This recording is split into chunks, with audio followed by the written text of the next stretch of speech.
傾傾下偈啊，AI 突然唔記得你前面講過啲咩？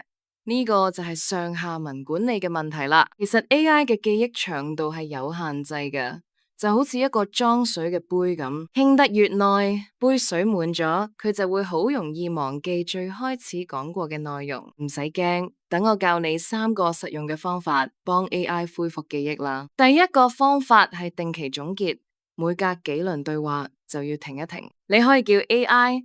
請總結我哋目前嘅專案進度同埋已完成嘅功能，然後將呢一段總結貼喺下一輪對話嘅開頭，等 AI 重新記起。第二個方法係用系統提示，就好似俾 AI 一本備忘錄咁，喺 Cursor 入邊設定 .cursor rules 檔案，寫入背景資訊。AI 每次都會讀。第三個方法係分段對話，唔好一個對話框用到尾啊！做完一個大功能就開新對話，開頭附上專案概要就搞掂。上下文管理做得好，AI 嘅回覆品質就會始終如一。